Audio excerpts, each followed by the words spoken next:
স্পার্কটা কিন্তু যথেষ্ট সুন্দর স্পার্ক করছে। আসুন আমরা একটা তৈরি করব 12 ভোল্ট ব্যাটারি চার্জার, যেটা 5 থেকে 10 অ্যাম্পিয়ার বা 10 এইচের যত ধরনের 12 ভোল্ট ব্যাটারি আছে আপনারা সহজেই চার্জ করে নিতে পারবেন। তো দেখুন আজকের ভিডিওটিকে একেবারে কিন্তু অভিনব কায়দায় বা অন্য কায়দায় আপনাদের দেখাবো, যে ভিডিওটি আপনারা দেখলে কিন্তু একেবারেই সহজেই তৈরি করে নিতে পারবেন 12 ভোল্ট একটা ব্যাটারি চার্জার।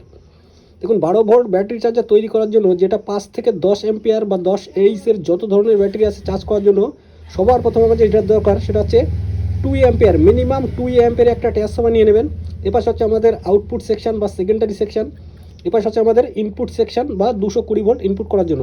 দেখুন এখানে 220 ভোল্ট ইনপুট করার জন্য আমরা একটা সকেট লাগিয়ে, একটা 2 পিন টপ এখানে লাগিয়ে নিয়েছি, এবং এপাশে হচ্ছে আমাদের আউটপুট, এবং এই পাশ থেকে আউটপুট যে ভোল্টটা বেরোচ্ছে 12 ভোল্ট, এটাকে আমাদের এসি থেকে ডিসিতে রূপান্তরিত করতে হবে।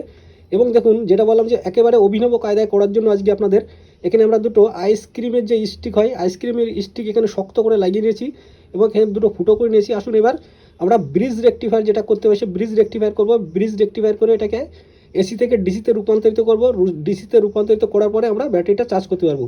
দেখুন এবার কি করতে হবে সেটা দেখুন। আমাদের এখানে দরকার ডায়োড, 4টে ডায়োড আমাদের দরকার। সে ডায়োডের মান যে দেখুন, 4টে ডায়োড নিয়ে নেবো 5400 ওয়াট। দেখুন এই 5400 ওয়াটের 4টে ডায়োড এখানে নিয়ে নেবেন, এবং যেহেতু এটা আমাদের 2 অ্যাম্পিয়ারের ট্রান্সফর্মার, যে কারণে আমরা এখানে 5400 ওয়াট ডায়োড ব্যবহার করা সবচেয়ে বেস্ট হবে বা সবচেয়ে ভালো পারফরমেন্স পাওয়া যাবে।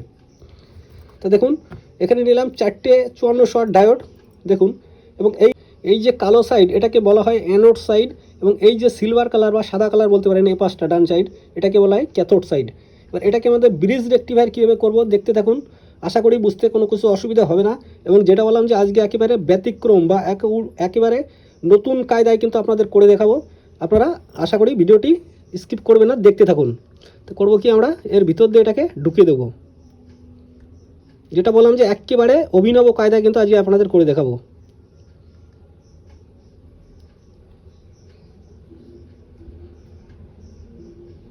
ব্যাস একটা ঢুকিয়ে দিলাম, এখানে আরেকটাও আমরা ঢুকিয়ে দেবো।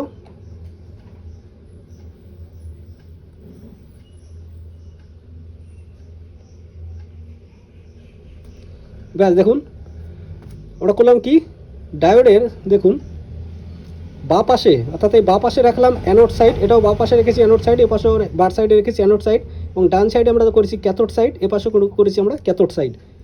এবার করবো কি, এখানে আরও দুটো ডায়োড আমরা ব্যবহার করব। এই যে দুটো ডায়োড, এই দুটো ডায়োড আমরা ব্যবহার করব। দেখুন সিম্পলি আমরা এইভাবে এখানে বসাবো, এইভাবে একটা বসাবো এবং আরেকটা বসাবো এইভাবে। দেখুন আশা করি বুঝতে পারছেন যে কীভাবে এখানে বসানো হলো। দেখুন এবার আমরা এখানে সোল্ডারিং করব, এবং এই ডায়োডটা যেটা আমরা বসালাম দেখুন, এটা কিন্তু ডায়োডের অ্যানোড সাইড কালো সাইড, এবার কিন্তু ক্যাথোড সাইড সঙ্গে যুক্ত হলো। এটাও দেখুন same to same, anode side এপাশে দিয়েছি, ক্যাথোড সাইড এপাশে দিয়েছি। আসুন এবার এটাকে শোল্ডার করে নিই।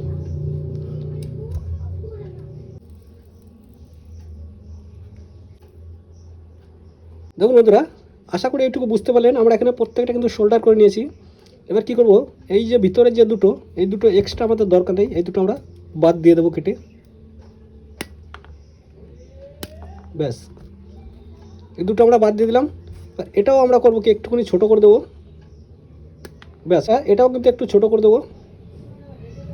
ব্যাস এটাও একটু ছোটো। ব্যাস আশা করি এটুকু বুঝতে পারলেন। আমার থেকে যেটা আউটপুট হচ্ছে দেখুন, একটা 12 ভোল্ট, একটা 12 ভোল্ট, একটা 0 ভোল্ট। এই যে দুটো তার, এই দুটো তারের একটা তার আমরা করব কি, দেখুন এই যে ডায়োডটা লাগানো আছে, দেখুন এই যে ডায়োডটা লাগানো আছে, একটা ডায়োডের সিলভার মাথা এবং একটা ডায়োডের ব্ল্যাক মাথা, অর্থাৎ এটা কিন্তু ক্যাথোড সাইড, এই ডায়োডের যে অ্যানোড সাইড, এই যে অংশটা বা এই কোনায় একটা কানেক্ট করব আমরা। এই 12 ভোল্টের একটা 0 ভোল্টও কানেক্ট করতে পারি এবং 12 ভোল্টও কানেক্ট করতে পারি, এবং আরেকটা 0 ভোল্ট বা 12 ভোল্ট যেটা আমরা কানেক্ট করবো তার ঠিক উল্টো পাশে এ পাশ, অর্থাৎ এই যে কোনাটা আছে, অর্থাৎ একটা ডায়োডের ক্যাথোড সাইড, একটা ডায়োডের অ্যানোড সাইড যে যুক্ত হয়েছে, এই যে একটা কানেক্ট করবো এই 12 ভোল্টের 0 ভোল্ট বা 12 ভোল্ট যে কোনো একটা এই পাশে কানেক্ট করবো, একটা কানেক্ট করবো আমরা এই পাশে।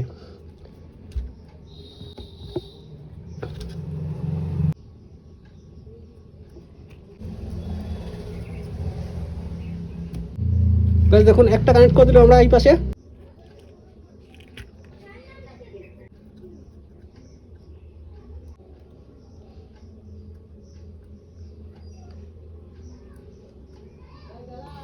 ব্যাস, আশা করি বুঝতে পারলেন যে ব্যাটারি চার্জ করার জন্য এখানে দুটো ক্লিপ ব্যবহার করব, একটা হবে আমাদের প্লাস, একটা হবে আমাদের মাইনাস।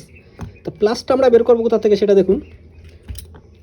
এই যে দুটো ডায়োড ব্যবহার করা আছে, একটা ডায়োডের সিলভার মাথা বা সাদা মাথা, এ পাশে একটা ডায়োডের সিলভার মাথা বা সাদা মাথা, এই যে অংশটা বা এই যে কোনোটা, এখান থেকে আমরা আউটপুট করব পজিটিভ বা প্লাস। এবং এই যে ডায়োডের একটা মাথা কালো মাথা, এ পাশে কিন্তু একটা ডায়োডের কালো মাথা, দুটো ডায়োডের অ্যানোড মাথা কানেক্ট হয়েছে, এখান থেকে আমরা আউটপুট করব নেগেটিভ বা মাইনাস।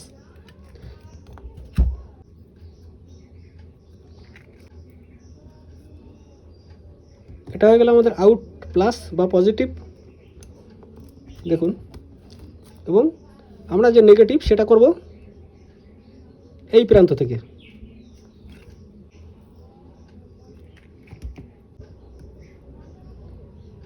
এটা হয়ে গেল আমাদের আউট নেগেটিভ বা মাইনাস।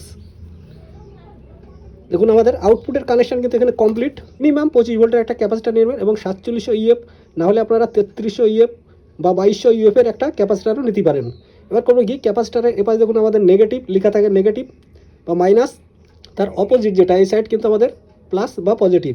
এবার করবো কি, এই ক্যাপাসিটার নেগেটিভ আমরা এই যে নেগেটিভ বের করেছি আউটপুট, যে আমাদের এই যে আউটপুট যে ক্লিপটা লাগানো হয়েছে নেগেটিভ বা মাইনাসের জন্য, এই নেগেটিভে করবো ক্যাপাসিটারের নেগেটিভ, এবং এই আউটপুট যে আমাদের প্লাসের জন্য যে ক্লিপটা লাগিয়েছি এই প্লাসে বা এই পজিটিভে লাগাবো এই ক্যাপাসিটারের পজিটিভ। তো করবো কি, ক্যাপাসিটারটা সিম্পলি এর মধ্যে বসিয়ে দেবো। ব্যাস, এটা বসিয়ে দিলাম। এবার করবো কি, আমরা একটু শোল্ডার এখানে ধরিয়ে দেবো।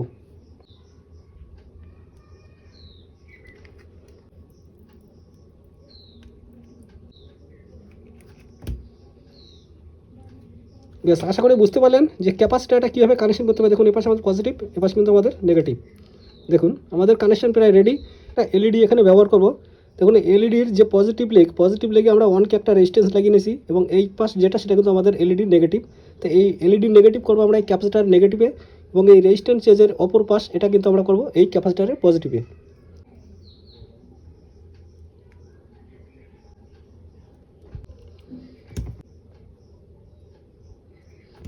ব্যাস, এটা লাগানো হয়ে গেল।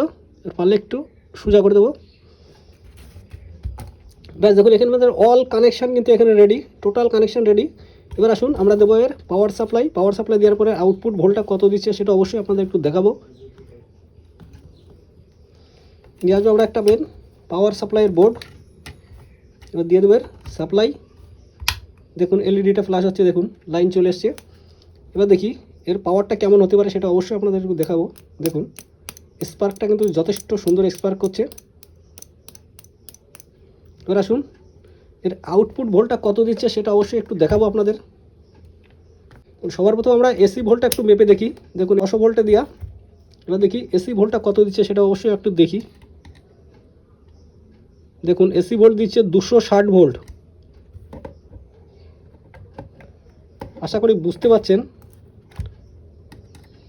দেখুন এসি ভোল্ট দিচ্ছে 260 ভোল্ট, যেটা আমাদের কিন্তু 40 ভোল্ট বেশি, যেটা 220 ভোল্ট থাকার কথা সেখানে 260 ভোল্ট দিচ্ছে, অর্থাৎ 40 ভোল্ট বেশি। এবার দেখি এর আউটপুট ভোল্টটা কত দিচ্ছে সেটাও দেখি একটু। তার জন্য দিয়ে দিলাম 20 ভোল্টে ডিসি, এবং এটা করবো আমরা নেগেটিভ, এটা করবো আমরা পজিটিভ। দেখুন আউটপুট ভোল্ট একটু বেশি দিচ্ছে।